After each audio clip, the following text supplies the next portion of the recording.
Welcome to This Week in Mariemont Warriors Sports here on ESP Media, powered by Sidearm Sports and MariemontSports.com. I'm Jason Griefer. As always, we're joined by Mariemont Athletic Director Tom Nurl. Tom, good to talk to you once again. How are things up at Mariemont? Good morning, Jason. Things are well. It's a good weekend for the Warriors, and it looks like a good weather week as well, so we like that, and just anxious to get started for this week. Absolutely. Let's get right into it. Let's start off covering athletics this week. Let's talk about your football team. It's been a rough couple of weeks, but you've taken on what looks like to be the two best teams in the league in Wyoming and Indian Hill. So, given off the week one win and now the tough stretch the last 2 weeks, you've got a new coach, Nick Leone. What has his message been to the team during the stretch? And maybe what stood out to you with how he's handled these last couple of weeks that have been pretty tough? Yeah, coach has handled it well. He's got great personal relationships with the kids. He knows what he's doing. He's got his plan in place. And, it was a blowout score on Friday night. And you hate to say as an old coach, you hate to say the line that it was a lot closer than it seemed, but it was a lot closer than it seemed. And we tied the game up with 10 seconds to go before the half. Indian Hill runs the kickoff back. It's 21-14. They kick a field goal midway through the third quarter. It's 24-14.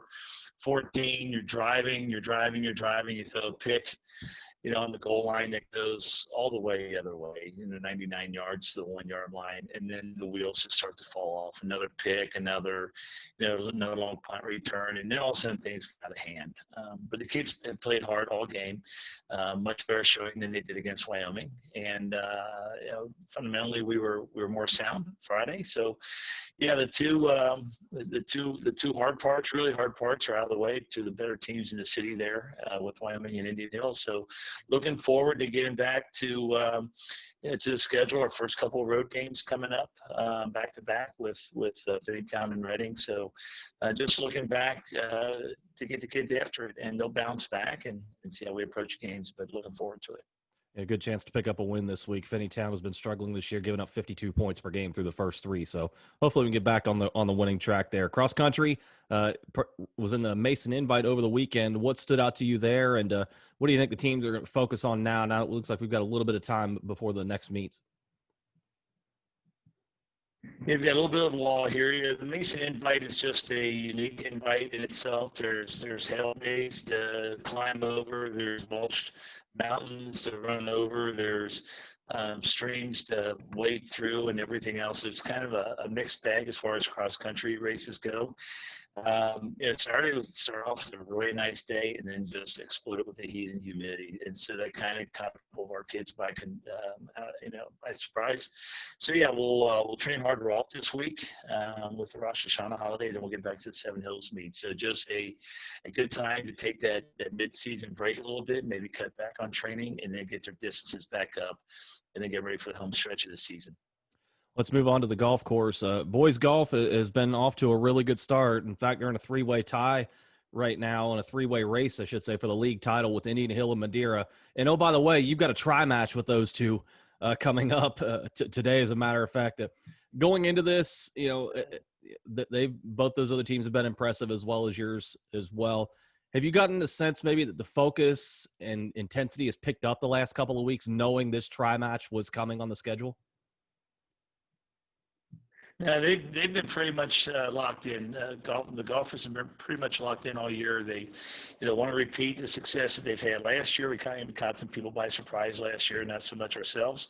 But as they repeat.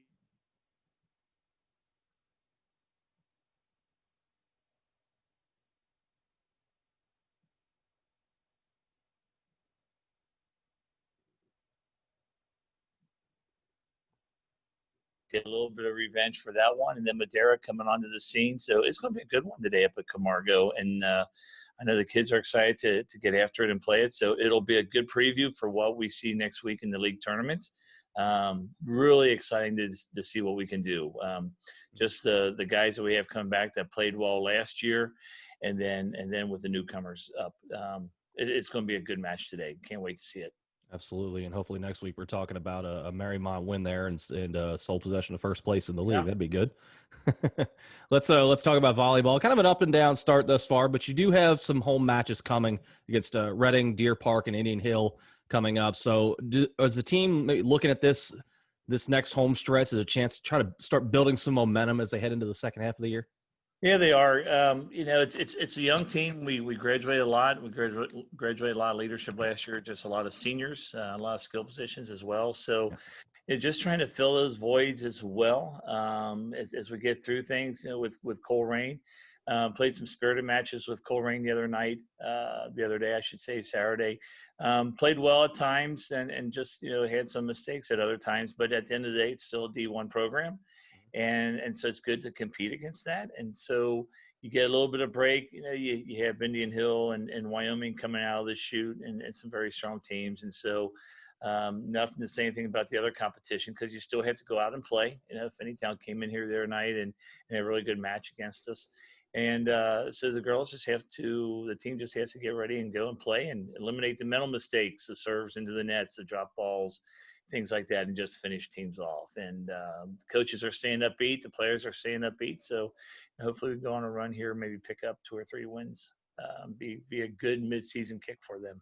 Yeah, really get them going towards the top of the league. And let's talk about tennis right now, sitting in second place in the league, but coming off of a very rough result against Indian Hill. And we know the history of Indian Hill tennis. They've been as dominant as you could ask for seemingly forever.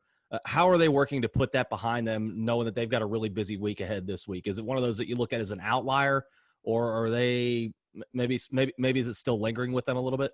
No, I don't think it will. They went up on Saturday and played Eaton in the state team tournament and lost that match 3-2. We took the 2 doubles matches. We lost the 3 singles matches. And so that knocks us out of the state team tournament. But Eaton's a really good squad as well. So we've seen 2 of the better programs in the state on back-to-back days in Indian Hill and Eaton. And so this is a very talented tennis team, and they're going to come back and they're going to play hard. I think about another week we have the Coaches Classic coming up. We have the sectional tournament coming up because the draw information has come out this week. So they're very focused. They're a very good bunch, and so I don't think they're going to have a problem bouncing back. It's going to be great weather, as we said earlier, especially for tennis this week coming up. So we're really excited to see them finish strong here last couple weeks of the season. Absolutely. And let's move on to the pitch. Boys soccer. Couldn't really ask for a much better start thus far. They're 8-0-0 and 2-0 in the CHL, outscoring opponents 29-7. The accolades, they're there and they're deserved. Kyle Kroll, Martin Eisenhower tied for the league lead with 6 goals each. It's been 4 years since you've had a title come to Mariemont High School. Do you get the sense that this team, even though it's early in the conference season, is championship caliber? Yeah, we have a lot back from last year. It was a talented team last year. The league is so difficult because there's just so many good teams in the league. I mean, you have Wyoming, you have Indian Hill, you have Madera. Those are top programs in the city year in, year out. Those are always the top seeds in the tournament, and with Mariemont being in there. And we're always right towards the top of the league as far as the standings go with boys soccer. But this is a special bunch with a 1-0 win over Turpin the other day, a larger Turpin team, a talented Turpin team, a great match for them. You're getting at this point of the season now with this crazy COVID virus, and you want to keep your team healthy. You want to keep them together and keep them playing. And so we knew there was going to be a little special in this group. You have Luke Brothers giving a lot of assists to people. You have different team members at different times just chipping in with big goals and big assists. And so the Wyoming win last week was huge. You have Indian Hill coming up this week at Indian Hill. Indian Hill has a unique setup with a small stadium, and so our fans will be outside the fence. That's all right, and so we'll cheer from a distance. But that's going to be a big league match. It's always a little bit of a grudge match, and I know the boys are excited for it. We'll get this one in and then take a little bit of a break. So hopefully they can put things together again tomorrow night, be ready for the Braves, and just take care of business. But yeah, a very special bunch playing very well together, very cohesive bunch, very fun bunch to watch.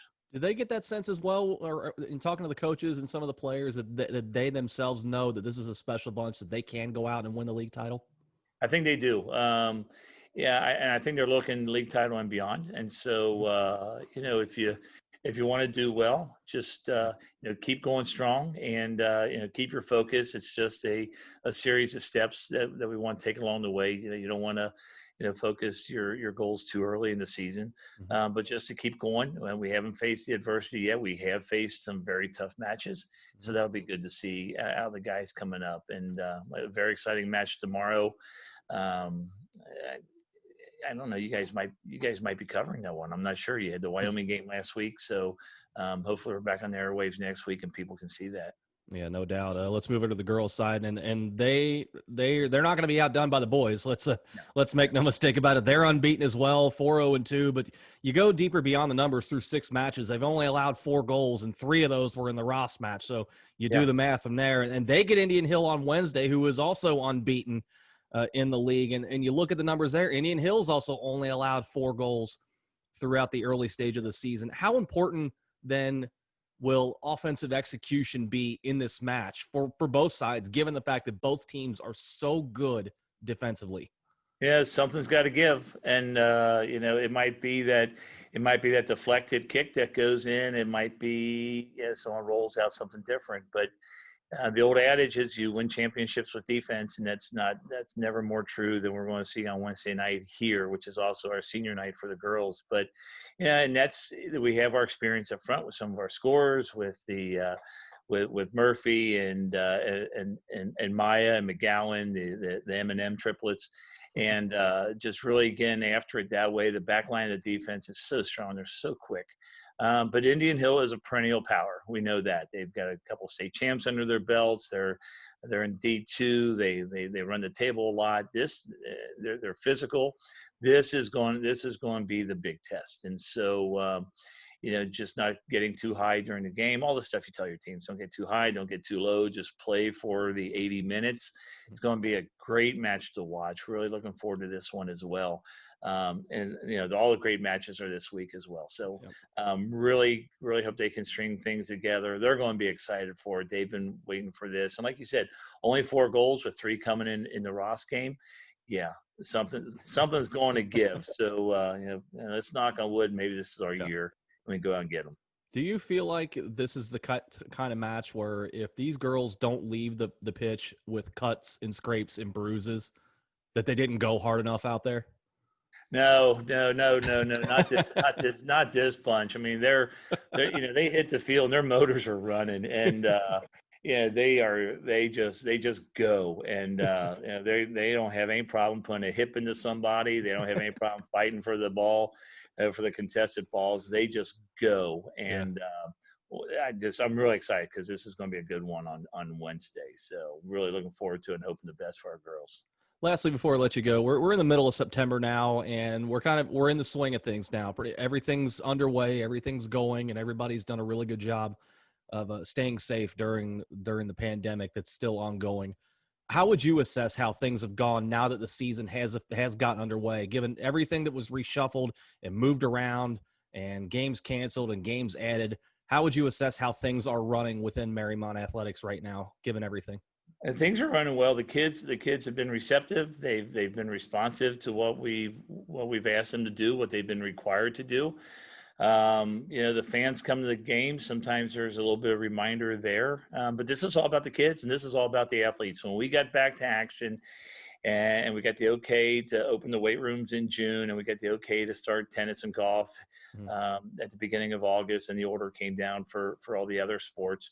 This is always about the kids to have a season, and anything else that we can have after that is just dessert. Mhm. We want to get back to normalcy for our kids. Our school is going back to everybody come into the building today. We've been on a 50% back and forth for the first 2 weeks.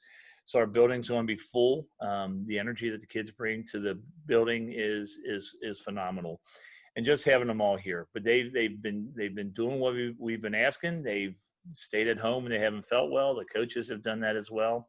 Mhm. If there's been any doubt, they've been tested. They've done everything that they wanted to do. So they are certainly one of those groups of athletes that deserve to have the season. And it's been difficult on everybody. And I think you're starting to see a lot of strain on athletic directors across the city as I Does that talk to include some of you? some of my compadres. I mean, it's just, you're learning new ticketing systems and you're Yeah. scheduling games and you're hoping, your team doesn't get knocked out on a Friday night before a game and having to sit for 2 weeks. Mm-hmm. There's just a lot of pressure on not only athletic directors, but school administrators, just trying to keep this going for the kids. But as far as we know, the kids are doing what we've asked them to do. They've responded well, and that's what you do in schools. You do what you have to do for the best outcomes for the kids, and hope it all works. And so it's been a rewarding year so far. I like to say that I've enjoyed it, but I haven't really come up for air to enjoy it. So at some point we're going to look around and smell the roses, Yeah. and there'll probably be hay fever by then because we'll be in the full season and everything else. But just you start getting that break in the weather, and then the kids start to back off a little bit. You get to start to back off a little bit. So just hope we can keep this going and finish out our fall seasons. Well, it's been good to have some sense of normalcy now that everything is in the swing of things, and we haven't had any stoppages, thankfully, thus far. Knock on wood, that continues. And that normalcy includes our conversations here. Tom, great catching up with you once again, and look forward to doing it once again next week.